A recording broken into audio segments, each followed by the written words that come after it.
and welcome to Spheres of Influence, Chapter 2, your 360 VR documentary blog series, brought to you by thisismeandvr.com. I am your host, T.L.C.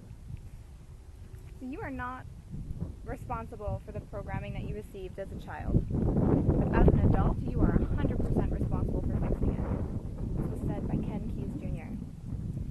The impact of language on human behavior has actually been studied for centuries. In the early 1300s, Hafiz Shiraz said, "The words you speak become the house you live in," meaning that the language that you use, the words you speak, have an influence on the world around you, as well as upon your own inner psyche.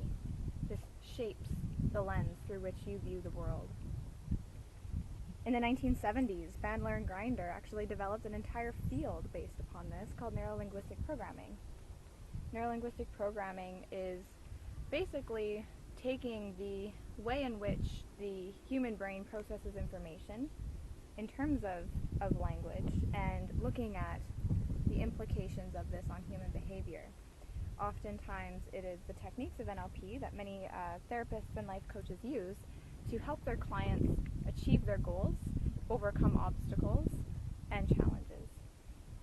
They were students of Milton Erickson, hypnotherapist Milton Erickson, and family counselor Virginia Satir. They took some of their techniques as well as some of their own based on research that they were doing, and thus blossomed the field of NLP. Motivational coach Tony Robbins uses a lot of NLP techniques as well as some of hypnosis to have an amazing impact on the world. He gives seminars to thousands and thousands of people quite often that focus entirely on the reframing process through language. I wish I was successful. I'm working on being successful. I am successful. Encouraging people to adopt this way of thinking, this mindset of shifting your words in order to have a noticeable and measurable behavior upon your life.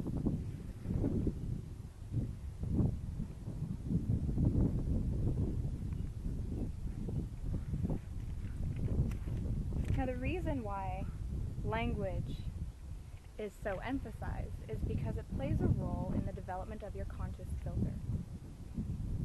The conscious filter being a key component when it comes to enhancing the communication between your conscious and subconscious mind.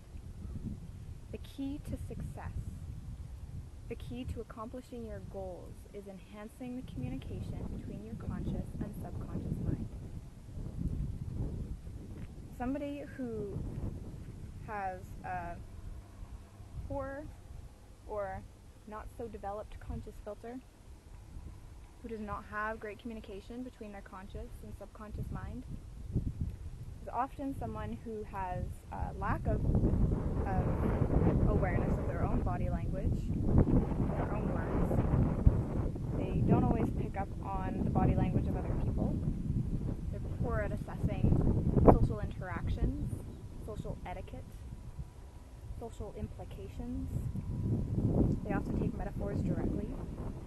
They're someone who falls privy to subconscious reactions, subconscious impulses, and subconscious urges. Again, all very subconscious. It's all very heavy on subconscious processes.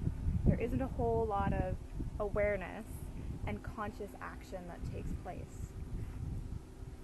Someone that comes to mind as an example of this, somebody who we would say has a poor social filter, is the character from The Big Lebowski, Walter Sobchak. There's a scene in which he's running out of the house with a baseball bat. He starts smashing somebody's car. It was actually an entire misunderstanding, but it was the lack of rationally assessing the environment and what was going on, and being heavy on giving in to that emotional, very strong emotional reaction. Another example, particularly somebody who doesn't always pick up on the social etiquette and metaphorical language going on in social dynamics, is the character Data from Star Trek Next Generation. Has an that he doesn't get jokes or humor. There's a scene in which a character says, well, I guess we're going to have to burn the midnight oil. And as Data walks by, he hears this and says, but sir, that would blow up the ship.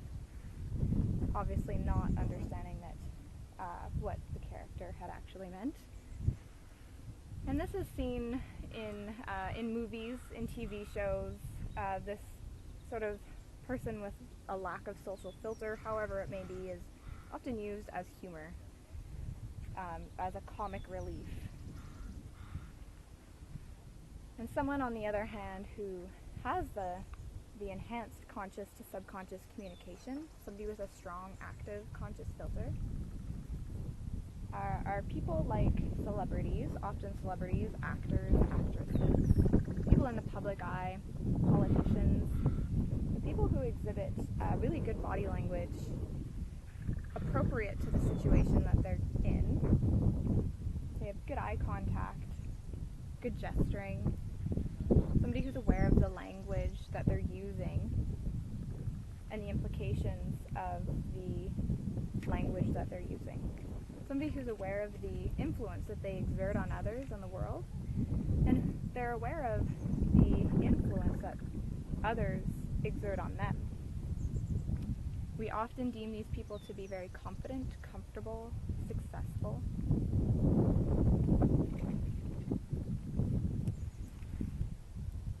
And this is why a lot of time is spent on enhancing that conscious to subconscious communication through a variety of techniques. Whether life coaches and therapists, even parents, educators, regular coaches, even if they're not aware of it. When we're working on being successful and exhibiting that successful mindset, that's ultimately what we're doing.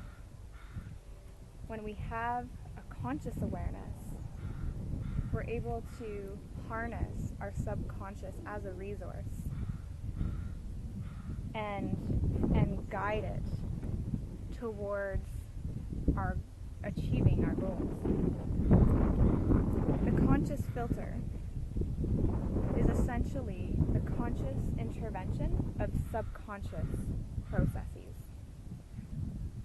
You're kind of balancing out what is that dominantly subconscious reaction taking place with conscious action.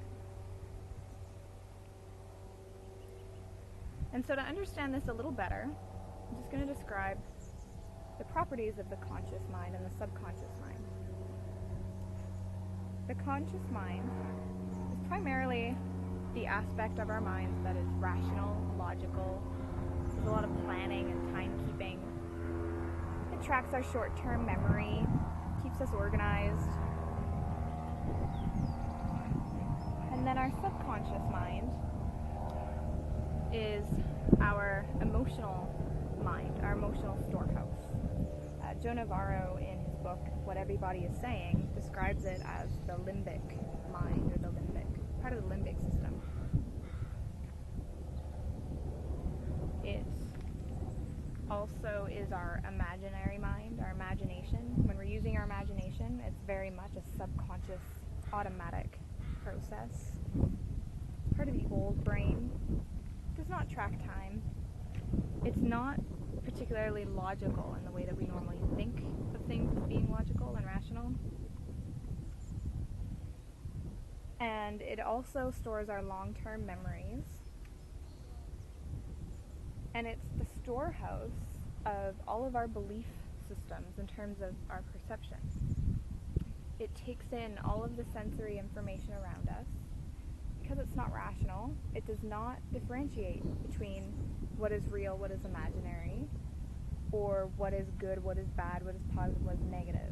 That's the role of the conscious mind. Again, the logical one being to kind of filter through what we want and what we don't want. Hence the term the conscious filter, that conscious intervention. So when we have a strong conscious filter, we have a very active process taking place with regards to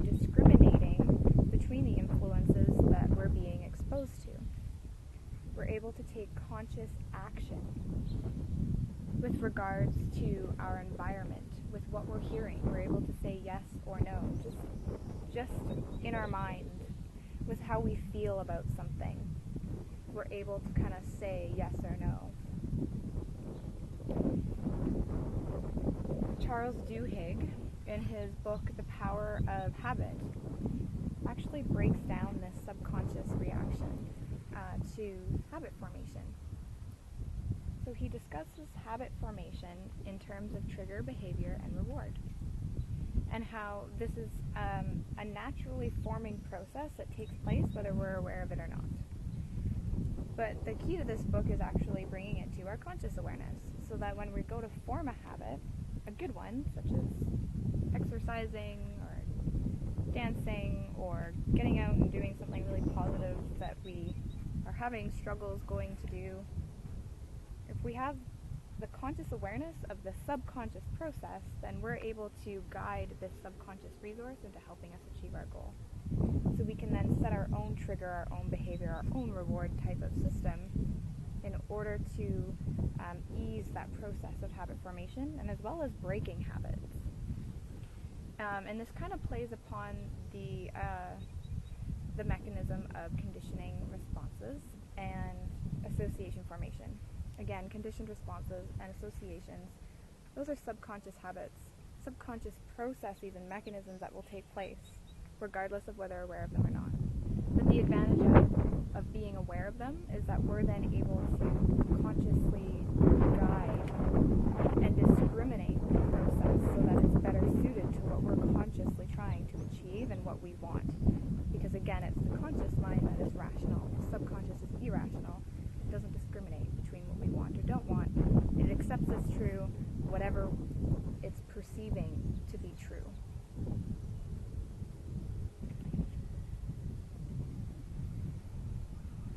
There's actually a lot of research as well that has gone into looking at the subconscious influences that take place in terms of our social environment.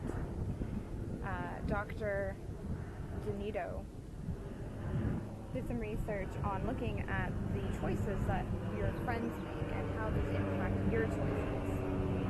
And it was found that when your friends, so when your social circle makes choices around dating, marriage, having children, getting divorced, that you're significantly more likely to follow those same choices than if they're not. And when you think about the fact that we're made up of about the average of our 5 closest friends, in the sense of we're the average of our 5 closest friends with regards to behaviors and choices and language, that can be a pretty big impact. And normally we might be doing certain things or saying certain things that we deem to be out of character. But in light of this information, it's not necessarily out of character, it's out of influence. So with conscious awareness, we're able to kind of tease through the root of where our actions are coming from, where our choices are being made. And so when your friend does make a decision, you are able to be aware of what might have previously been a subconscious impulse and now say, no, I am happy in my relationship despite what's going on with my friend's relationship. That is the power of the conscious filter. It allows you to say no to unwanted influences, unwanted subconscious urges that you might otherwise not be aware of and fall privy to.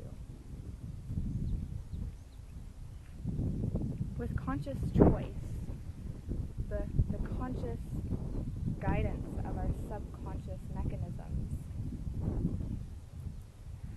we are able to say yes as a citizen and make conscious choices as a citizen, as opposed to falling privy to the influences of a consumeristic type society.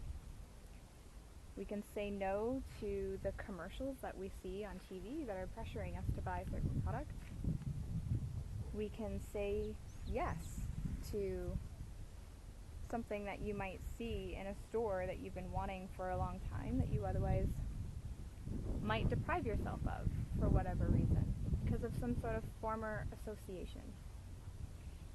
You can say no to somebody that is exhibiting unwanted body language and bad habits. You can say yes to the person that is actually embodying the type of characteristics that you're striving for. You're able to reclaim yourself as a citizen, as a global citizen who exerts a particular influence on the world and who is also being influenced by the world around you.